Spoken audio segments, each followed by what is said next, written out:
Okay, so in the remaining session, then I'll be looking at a few paragraphs from your essays.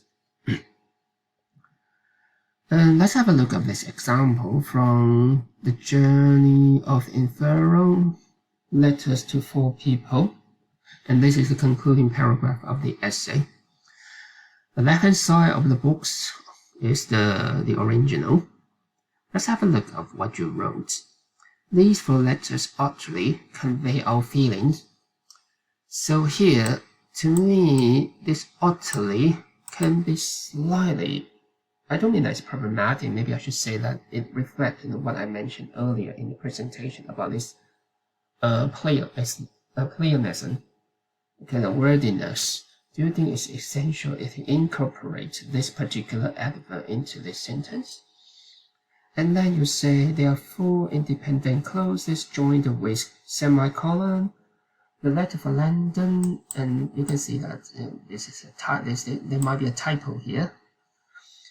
Is about appreciation and admiration. What does this appreciation and admiration is for? We know that in the conclusion, you might use the conclusion as the place for you to summarize what you talked about earlier. And here, about appreciation and admiration, I think that is slightly vague. First of all, it's whose appreciation and admiration for one. There's no clear clue from this particular expression here. And then let's have a look at the next part. The letter for Sienna Brooks shows admiration. You sort of repeats the same word, admiration, and conveys the perception of her. Perception is an interesting word. Obviously, probably the simple word is views, viewpoints, that sort of words. But when you say perception of a person, you might double check your dictionary to check the usage of this word, because I think perception tends to be, first of all, it might be something more physical, like senses. Secondly, it might be something like more used to do with perception of something, the issue, perception of the old age, perception of American culture, okay? But perception of someone might be not as common. Then if you look at the next example, the next clause here, the letter for Bertrand Zorbris analyzed how he failed to complete his conspiracy, and finally the letter for the provost pointed out his disadvantages and giving some suggestions. Disadvantage, it sounds slightly awkward here because, I think when it comes to a person, you might like to talk about weaknesses instead of disadvantages.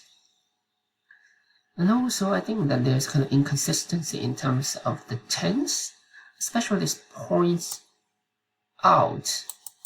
I think that this points out, you can use present tense for points out. You can actually use present tense for all of these.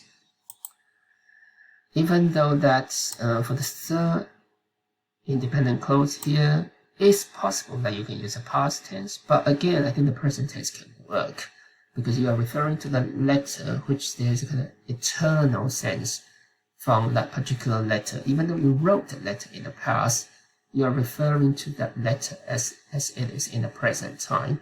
So you can actually use the present tense here, that's fine. And then you can see that there is, I think that there are two, it should be fine here. Through writing the letters, not only could we fully immerse ourselves in Dan Brown's masterpiece, but also we could be closely associated with the disease issue, the outbreak of coronavirus nowadays. So in this sentence, you use the inverted sentence structure, which is fine, also grammatically correct. But I'm just wondering why you want to use this structure.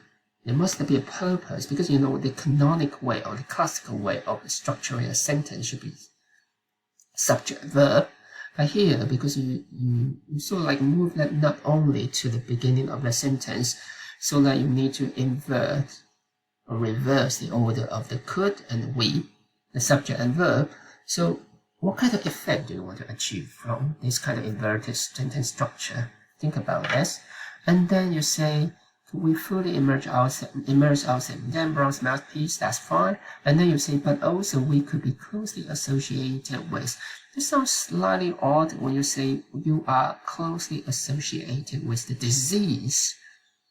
You might be closely associated, say, I'm associated with, say, you are associated with National Cheng Kung University.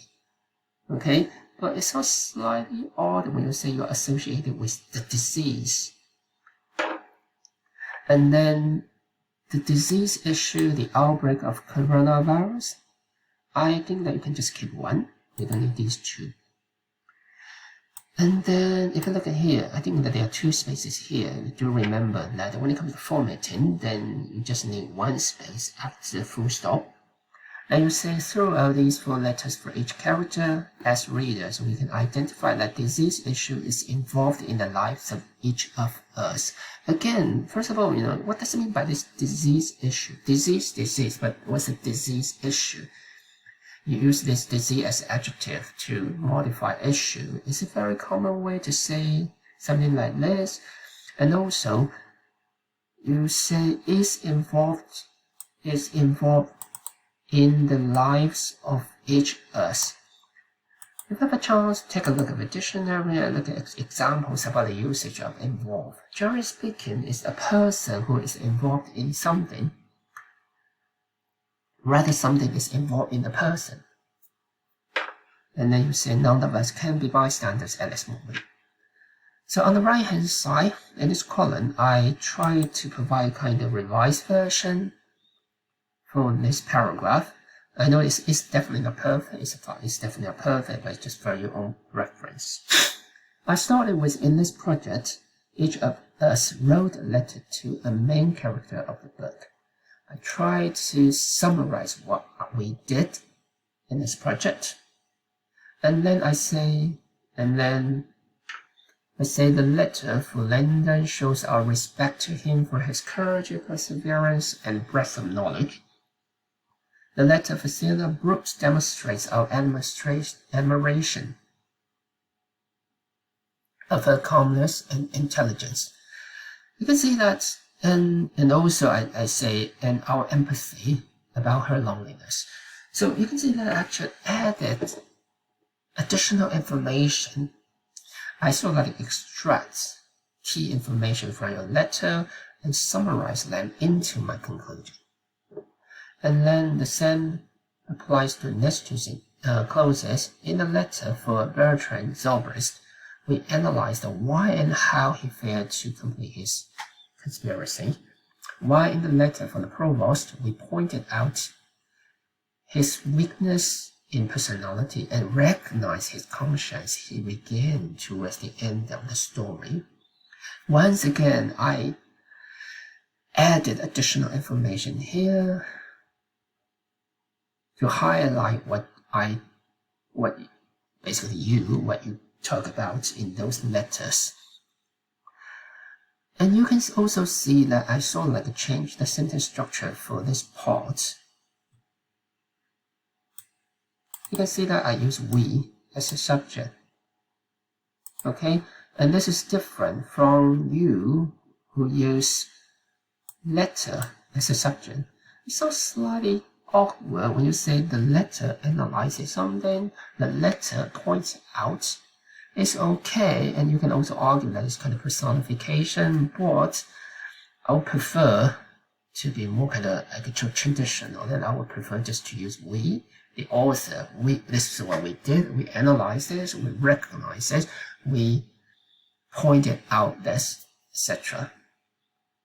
And then I say, through writing this letter, that's what you did as well. We have not only immersed ourselves in Dan Brown's book, so I didn't use that inverted sentence structure, but also better associated ourselves. I actually changed the phrase that you use. I changed that into associate ourselves, to relate ourselves to the current coronavirus outbreak. I added which are faced by people over the world to show the importance or seriousness of this coronavirus outbreak. And I put the dot, dot, dot again, I feel that, that it's your job to elaborate on what you want to talk about, because I think that's a very interesting topic. You try to link the current coronavirus pandemic to the particular novel that you're reading. So there should be more that you can talk about in this particular report, especially in the conclusion about your own learning, your own reflection, the insight that you gain from reading this novel.